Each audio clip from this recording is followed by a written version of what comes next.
10 ψυχολογικά εμπόδια που μας εμποδίζουν να ζούμε ευτυχισμένοι.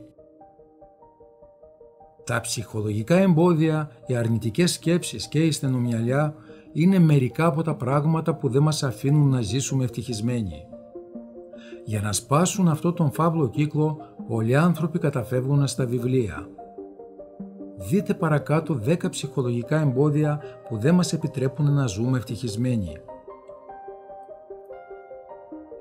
Πρώτον, η ευτυχία είναι μια παρενέργεια μιας καλά οργανωμένης ζωής.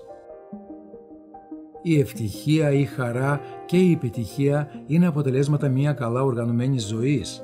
Θα πρέπει να κάνετε πράγματα που θα σας βοηθούν να αποκτάτε εμπειρίες.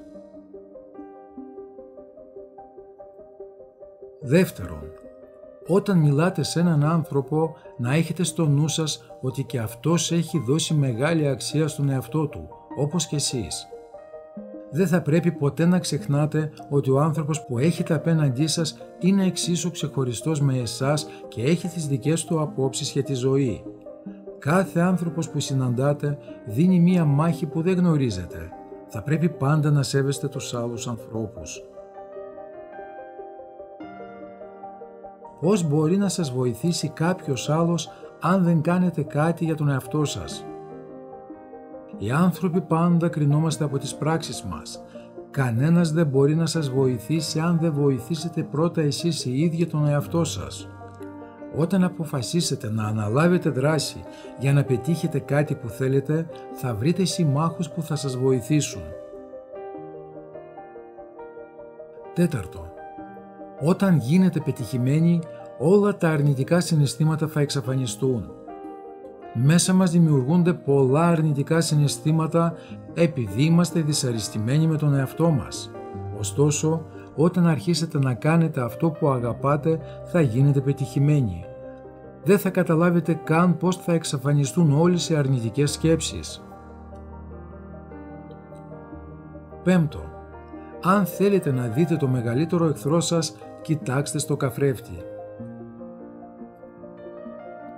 Πολλοί άνθρωποι παλεύουν με τους δαίμονες άλλων ανθρώπων, ενώ στην ουσία θα έπρεπε να παλεύουν με τους δικούς τους. Ο μόνος πραγματικός εχθρός μας είναι ο εαυτός μας. Δεν μπορούμε να βγούμε από μια δύσκολη κατάσταση αν δεν σπάσουμε τα εμπόδια μας και δεν αναπτυχθούμε. Έκτο, ψάξτε το κατάλληλο μονοπάτι αντί για το σωστό. Ας υποθέσουμε ότι είστε στον 30ο όροφο ενός κτηρίου και θέλετε να κατεβείτε κάτω. Ο πιο γρήγορος τρόπος είναι από το παράθυρο. Ωστόσο, το αποτέλεσμα αυτής της επιλογής θα είναι θανατηφόρο. Η πιο σοφή επιλογή θα ήταν να πάρετε το ασανσέρ ή έστω τις σκάλες. Έβδομο, όταν ένας άνθρωπος δεν έχει στόχο, δεν βλέπει τίποτα. Ο στόχος που έχουμε μοιάζει με το να κάνουμε zoom στη κάμερα. Αν κάνουμε zoom στο λάθος σημείο, δεν θα δούμε αυτό που θέλουμε να δούμε. 8.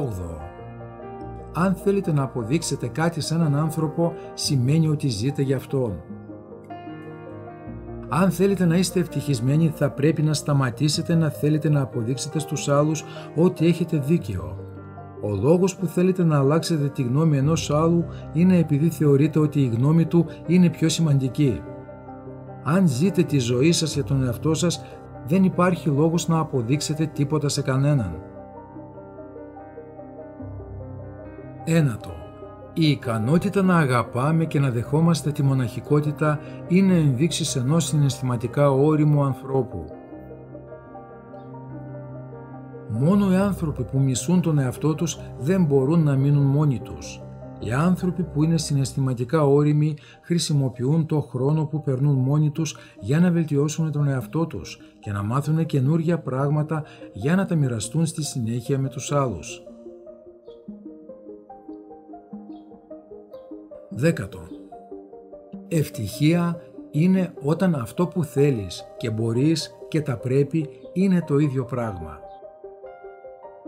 Συνήθως οι άνθρωποι πρέπει να διαλέξουν ανάμεσα σε αυτά τα πράγματα.